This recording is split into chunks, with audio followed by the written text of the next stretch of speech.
Ever feel like you're drowning in information? Just bombarded with stuff all the time. You want to really understand things, but who has the time to become an expert on everything? That's where this deep dive comes in. It's all about giving you those key insights that matter, the stuff that really sticks with you. It's like a shortcut to really being well-informed. And today, we're going deep into something pretty fascinating. Remember that material you sent over, excerpts from the 25th Word by Said Nursi? Right, that's the one. It really gets into what Nursi sees as the miraculous nature of the Qur'an, and that's what we're going to unpack today. We'll try to get to the heart of his arguments, see if we can address any questions you might have about them, and explore why he considers the Qur'an so unique and so powerful. Sounds good. Okay, so before we jump into what makes the Qur'an miraculous, let's first look at how Nursi defines it. He gives a really rich and layered definition. It's not just a simple one-liner kind of thing. Yeah, he doesn't just call it a holy book and leave it at that. Right, he paints a much bigger picture. He describes it as well, let me get this right, the eternal translation of the great book of the universe. So it's like he's looking at the whole cosmos as a kind of text, and the Qur'an is its lasting interpretation. I like that, the universe is a text. It makes you think about everything in a different light. And he builds on that, too. He also calls it the everlasting translator of the languages in which the divine laws of the universe's creation and operation are inscribed. So it's not just about the physical world that we see, but also about the fundamental principles, the laws that govern how everything works. Like it's deciphering the code of existence itself, right? Exactly, and it goes even deeper. Nursi says it's the interpreter of the books of the visible material world and the world of the unseen. So it's bridging those two realms, the seen and the unseen, giving us insights into what we can observe and what lies beyond our immediate perception. It's like he's emphasizing that the Qur'an isn't limited by our senses or our current understanding. It goes beyond that. And he keeps going with these really evocative descriptions. He calls it the disclosure of the immaterial treasuries of the divine names hidden on earth and in the heavens, the key to the truths lying beneath the lines of events, and the world of the unseen's tongue in the visible material one.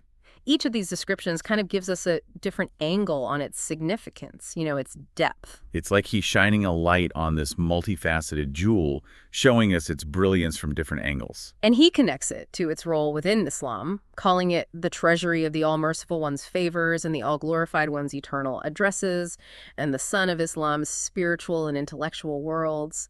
That really emphasizes its centrality and its power to illuminate understanding. Right. It's not just a collection of teachings. It's a source of guidance and inspiration for the entire Islamic tradition. Then he goes on to describe it as the sacred map of the hereafter's worlds, the expounder, lucid interpreter, articulate proof, and clear translator of the divine essence, attributes, names, and acts, and the educator and trainer of humanity's world.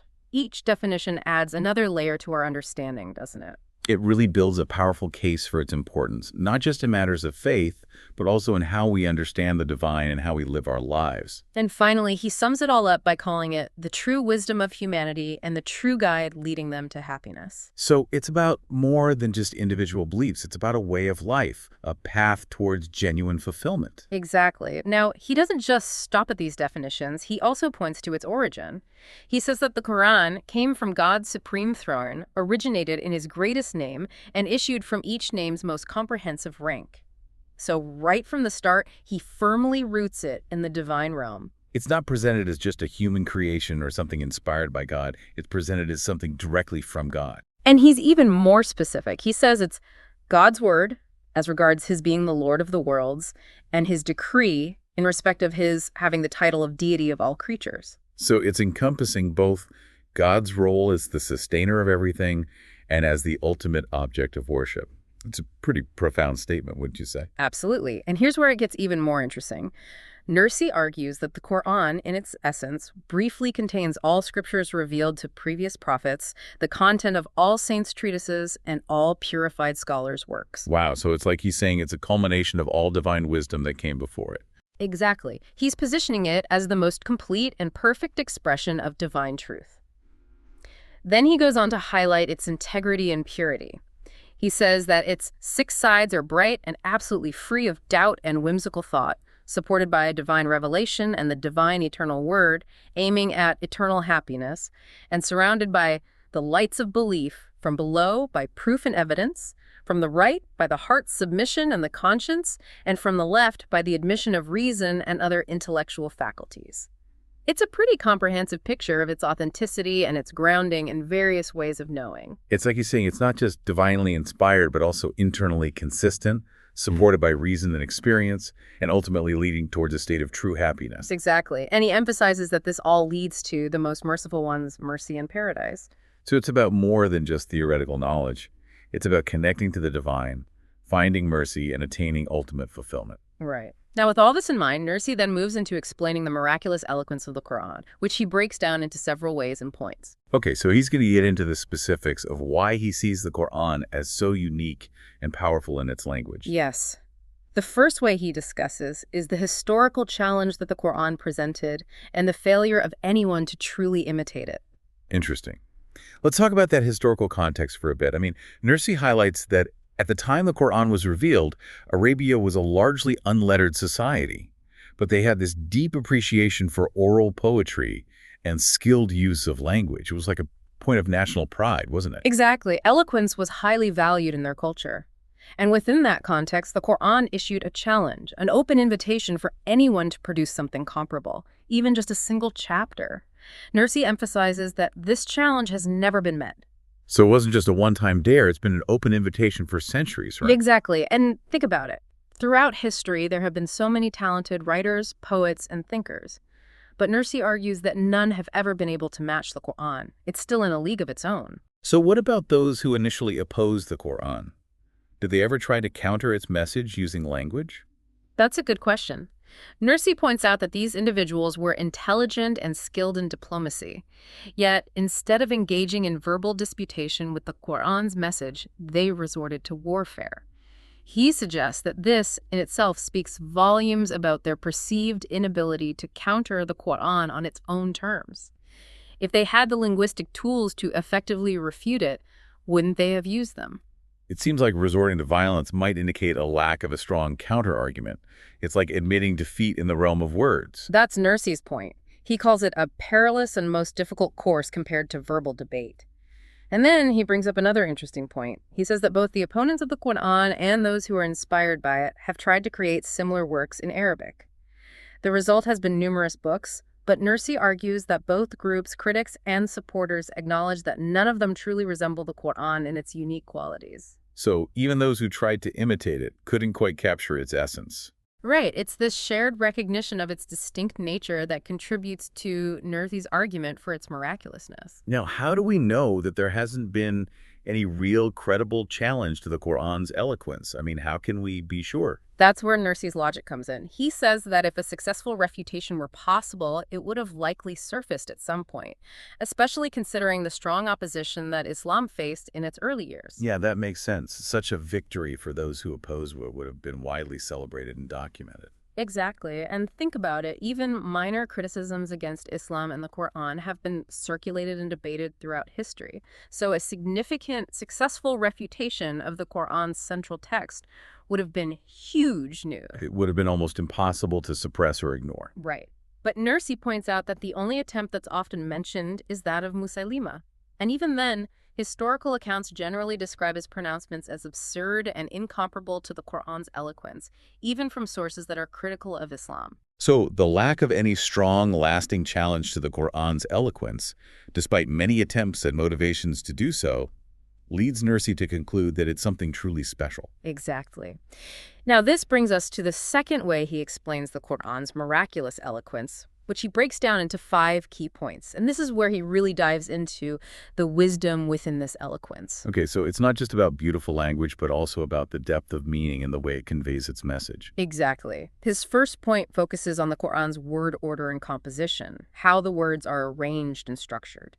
He mentions his work, Isharat al-Ijaz, where he goes into more detail on this. He uses the analogy of a clock, right? Like a perfectly ordered clock where every piece has its place. Right, where every gear and spring is precisely positioned for the clock to function properly.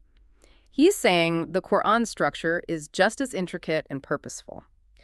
To illustrate this point, he gives the example of a verse about charity. It says, take sadaqah, alms, out of their property. But he explains that within that seemingly simple phrase, there are actually 5 conditions implied by the words. So even in its conciseness, it's conveying multiple layers of meaning. Exactly. For example, he explains that the phrase out of what implies that believers shouldn't give so much charity that they become needy themselves. We have bestowed on them indicates giving from one's own possessions, not from what belongs to others. You see how each part of the phrase carries a specific weight and implication. It's like a perfectly crafted instruction manual. Right, and it goes on. He points out that the use of we suggests that it's ultimately God who provided the wealth, so the giver shouldn't feel arrogant or think they're doing the recipient a personal favor. It keeps the focus on God as the ultimate provider. Exactly. Then they give as sustenance implies giving to those who will use it for their needs, not for frivolous spending. And finally, we have bestowed on them reinforces the idea of giving for God's sake, as it all ultimately comes from Him. So within just a few words, there's this whole framework for understanding the proper way to give charity. It's pretty amazing. It really highlights the conciseness and depth of the Qur'an's composition, wouldn't you say? Definitely. And he gives another interesting example. He mentions a short surah that has 6 sentences, 3 positive and 3 negative, which he says prove and negate 6 aspects of divine unity. And what's fascinating is that he suggests each sentence has both an a priori meaning, acting as a cause or proof, and an a posteriori meaning, acting as an effect or result. So there are multiple ways to understand the logical flow within this short surah. It's like a puzzle with different solutions. Exactly. He even suggests that this creates 36 potential surahs within this one, depending on how you interpret the cause and effect relationships between the sentences. And he gives some specific examples, like rearranging the phrases in, say, he is God because he is one, to show how you can create different logical connections between them. That's a really creative way to think about it. It's like unpacking multiple dimensions of meaning within a single piece of text. Right. And he brings in another example from Surah al-Baqarah.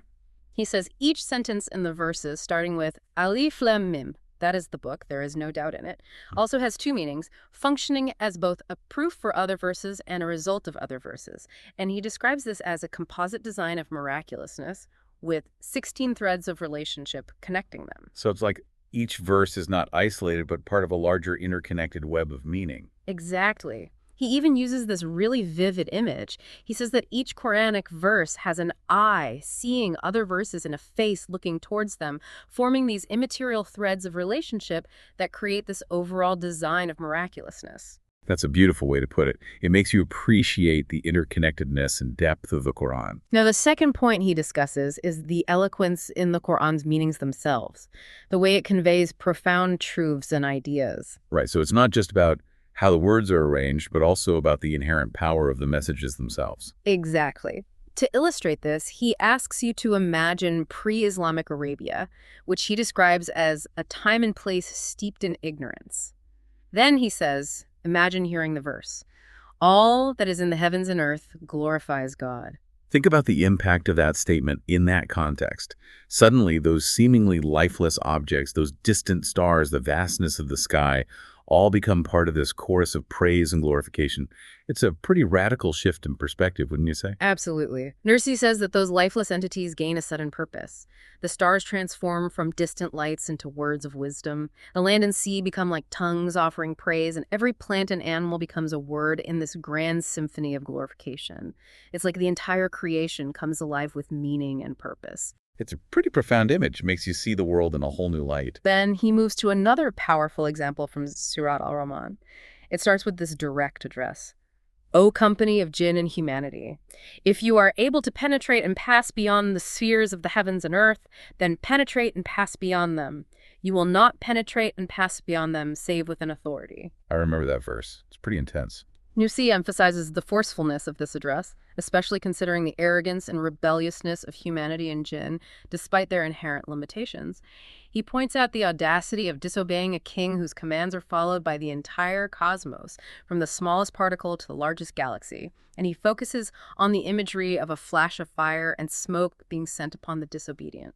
That paints a pretty vivid picture of the consequences of defying the divine will. Right. It's a reminder of the immense power of divine forces, capable of unleashing those forces against those who disobey. It's like the universe itself stands as a testament to God's authority, making human rebellion seem not just wrong, but also foolish and ultimately futile. So it's about conveying these deep truths about God's power and our place in the universe, but doing so in a way that is both impactful and thought-provoking. Exactly. And that brings us to his third point about the Qur'an's miraculous eloquence. Its unique and original styles. Okay, so it's not just about the overall message, but also about the distinctive ways in which it expresses those messages. Right. Nursi emphasizes that the Qur'an's style is completely original. It doesn't imitate anything, and he argues that it cannot be imitated either. It's one of a kind. He starts by discussing the muqata'at, those mysterious letters that you find at the beginning of certain chapters. Those have always seemed a bit enigmatic to me, like what's their purpose? Nursi sees even those seemingly abstract letter combinations as holding profound signs of the Qur'an's miraculous nature. He says they contain 5 or 6 gleams of miraculousness. For example, he points out that they comprise roughly half of each category of well-known Arabic letters, like emphatic, whispered, stressed, soft, and so on. So even in the selection of those letters, there's a deeper level of design and purpose. Exactly. It's those subtle details that point to something extraordinary.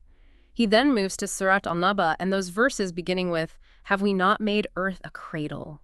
He highlights the vivid way the Qur'an depicts divine actions and how these depictions implicitly point towards the reality of the last day.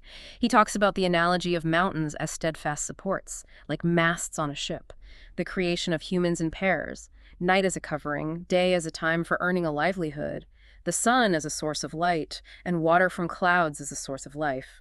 It's like he's drawing our attention to the interconnectedness of everything in creation. Exactly, and he explains how the surah subtly connects these earthly creations to the events of the hereafter, like mountains becoming like a mirage, the heavens splitting apart, and the promise of paradise. It's about recognizing the patterns and connections between this world and the next, with the former serving as evidence for the latter. It's like he's saying, look around you. The signs are everywhere. Right.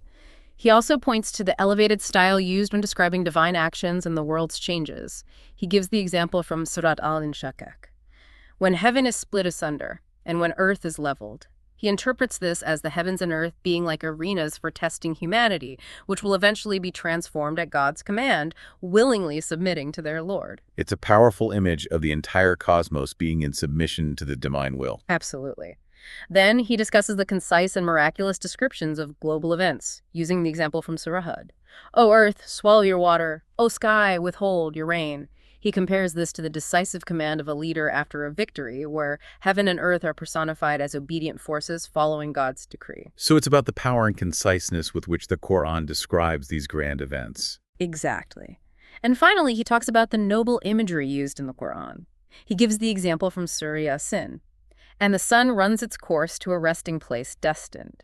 He points out how this reminds us of divine power in the constant cycle of day and night and the changing seasons, making the Creator's might and wisdom understandable. It's not just about beautiful language, but language that is deeply meaningful, evocative, and guides us towards greater truths. Right. And that naturally leads us to the fourth point, the extraordinary comprehensiveness of the Qur'an's subject matter. Okay, so we're talking about the wide range of topics that the Qur'an covers. Exactly. Nursi states that the Qur'an addresses everything from humanity and its responsibilities to the universe and its creator, this world and the next, the past, future, and eternity. It covers everything essential, from the details of daily life to the grand sweep of divine decree, the creation of the cosmos to the workings of the winds. So it's not a book that's limited to a single subject or theme. It's got this universal scope. Exactly. He gives the example of its descriptions of the hereafter, like the radiant faces gazing upon their Lord in Surah 75. He argues that the Qur'an functions like a comprehensive list or a grand program designed by the builder of the universe. So it's like a blueprint for understanding reality itself. Right. Now his fifth point focuses on the superiority, power, sublimity, and magnificence of the Qur'an's expressions. Okay, so now we're getting into the impact of its language, how it moves the listener. Exactly. Nursi argues that the fluent composition, the purposeful word order, the eloquent meanings, and the original styles all come together to create this undeniable excellence. He gives various examples, like the pleasing descriptions of paradise in Surat al-Insan to encourage good deeds, and the brilliant and majestic praise found in the 5 chapters that begin with, "All praise be to God." He even analyzes the power of the Qur'an's reprimands, using the example from Surah 49. It's this concept of backbiting.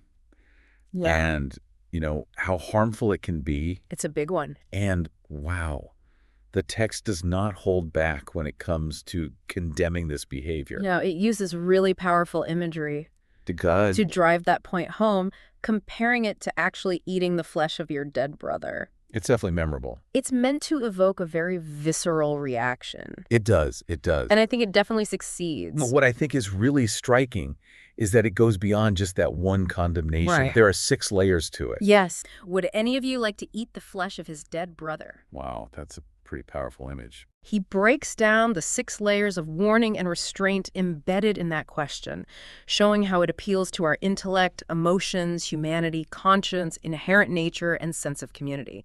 It's like he's saying the Qur'an addresses the whole person, their mind, their heart, their sense of right and wrong, with a single question. So it's about using language in a way that really resonates on multiple levels. Exactly. Then he moves to examples of proof and demonstration, like the verse about God reviving the earth after it has died in Surah 30, which he sees as a powerful proof of resurrection.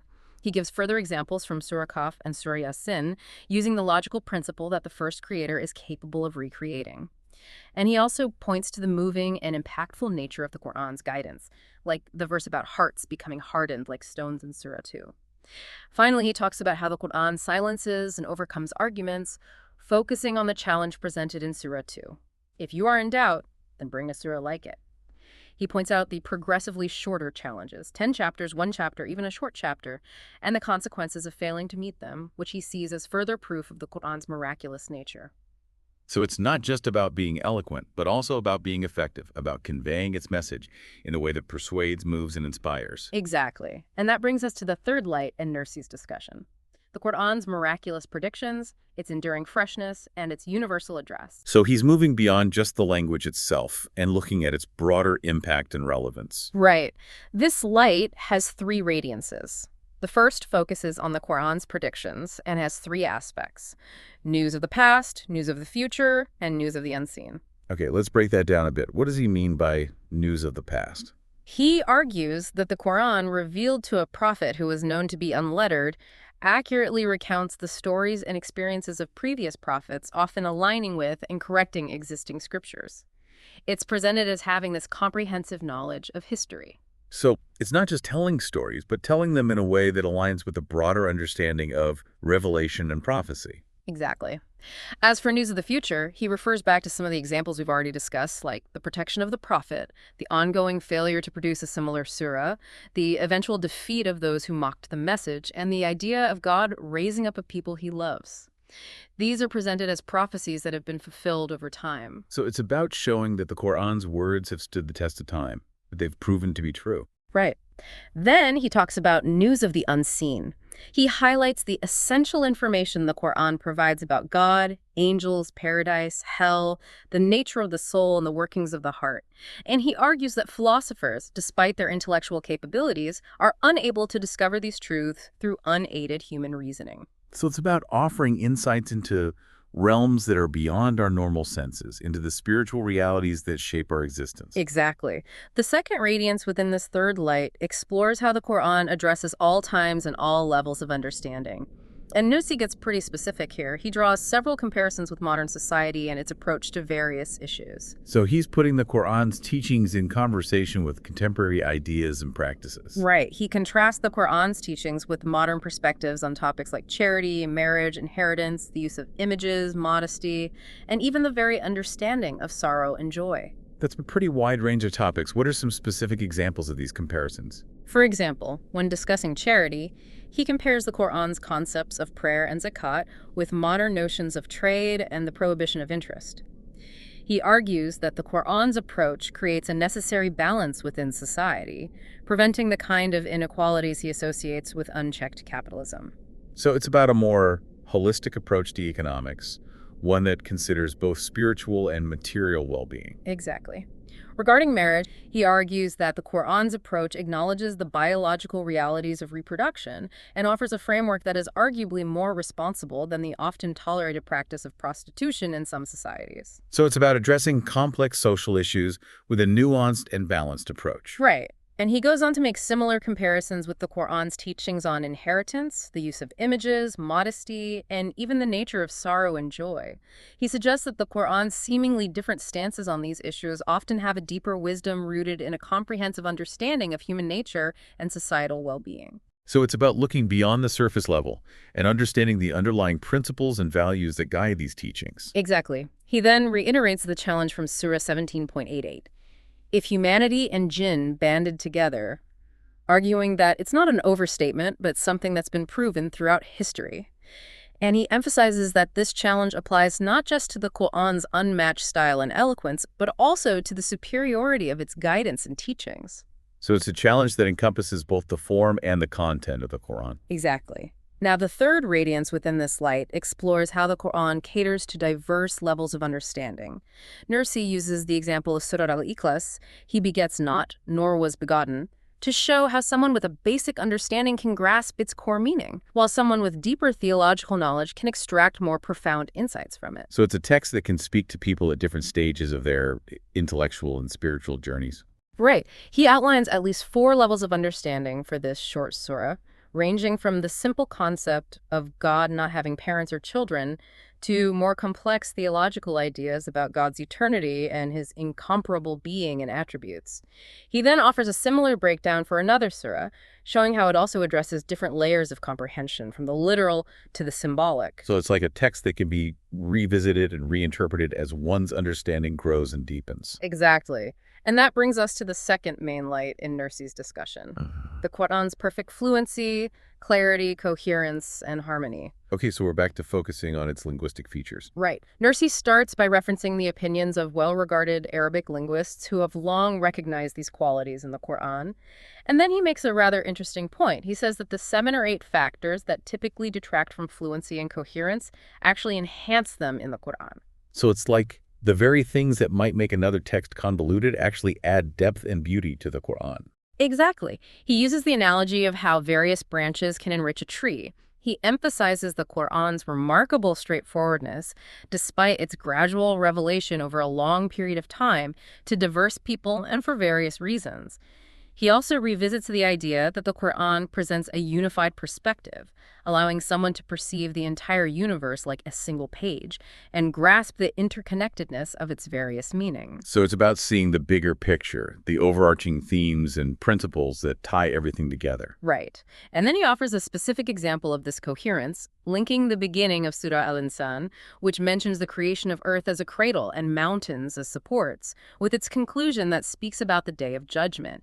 It's about the thematic unity that runs throughout the entire text. Okay, so let's dive into those 4 points of eloquence that he outlines. What's the first one? The first point focuses on how the Qur'an often describes divine creation without explicitly naming the specific divine attribute involved, concluding instead with a general reference to God's names or directing the reader to use their intellect.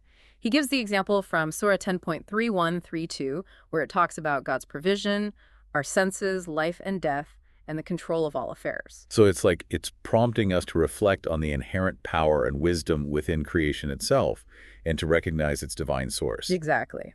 The second point is about the Qur'an's enumeration of various aspects of divine creation and the manifestations of God's power, like the heavens and the earth, night and day, ships, rain, and winds, without detailing their precise origins, but concluding with a reminder that these are signs for people who use their intellect. Again, it's about observing the natural world as clear evidence of divine design. Right. The third point is about the Qur'an's tendency to describe God's actions in detail and then follow it with a concise summary statement. He illustrates this with the example from Surah Yusuf, which outlines the blessings bestowed upon Joseph and then summarizes with, "Your Lord is all-knowing, all-wise." He also gives the example of detailed descriptions of provision, followed by the simple statement in Surah 14 that God provides without measure. So it's about providing both the specific details and the overarching principle that connects them. Exactly. The fourth point involves the Qur'an mentioning God's creation in a specific order, highlighting how each stage reflects different divine attributes, like mirrors reflecting God's names. He gives the example from Surah 23.1-14 regarding the stages of human creation, and Surah 7.54 regarding the creation of the heavens and earth. He then gives further examples, like how the Qur'an mentions changing physical things and transforms them into stable, abstract concepts that invite reflection, like milk, fruits, and honey. He also discusses how it lays out the numerous consequences of God's lordship and then unites them under a single overarching principle. So it's about recognizing the interconnectedness and the underlying unity in what might seem like separate things. Exactly. He then talks about how the Qur'an presents the purposes and outcomes of things in a way that suggests apparent causes are simply veils for God's direct action. He gives the example from Surah Basa 80.2432 about the provision of food. He also discusses mentioning a specific purpose and then confirming it by referencing divine attributes as universal principles. So it's about looking beyond the surface level of cause and effect and recognizing the deeper divine will and wisdom at work. Right. He then elaborates on how the Qur'an proves the reality of resurrection through the initial creation, using Surah Yasin 36.7783 as a key example. He also mentions how the Qur'an describes events of the afterlife in a way that relates to our experiences in this world, using examples like the folding up of the sun and the splitting apart of the sky. And he concludes this section by pointing out how the Qur'an often mentions a specific purpose and then confirms it by referring to divine attributes as universal rules, contrasting this with the often ineffective nature of human commands. So throughout all these points, he's illustrating the intricate coherence, the purposeful structure, and the profound wisdom woven into the Qur'an's language. Exactly. And that brings us to the third light, the Qur'an's power to dispel the darkness of unbelief. Okay, so now he's shifting the focus to how the Qur'an challenges disbelief and offers a path towards faith. Right. He asks you to imagine pre-Islamic Arabia or any setting where atheism or materialism dominates. Then, he says, imagine hearing the verse, "All that is in the heavens and earth glorifies God." It's about how that statement can fundamentally change one's perspective, how it transforms a seemingly indifferent universe into one that is filled with purpose and meaning. Exactly. He says that those lifeless entities, those stars and mountains and oceans, suddenly gain purpose. They become part of this grand chorus of praise. Then he mentions hearing. The seven heavens and earth glorify him, and how this paints a picture of the entire cosmos as this symphony of glorification. So it's about seeing the divine presence and activity within the natural world itself. Right. He uses the analogy of God's names, attributes, and actions as a vast tree of light, with the Qur'an offering a harmonious and consistent description of this reality, a description that resonates with those who have truly grasped the inner workings of the universe. He emphasizes that these explanations come from an all-encompassing knowledge, unlike the limited and partial nature of human understanding. So the Qur'an is presented as a source of profound illumination, dispelling the darkness of ignorance and misbelief with its clear and consistent portrayal of divine reality.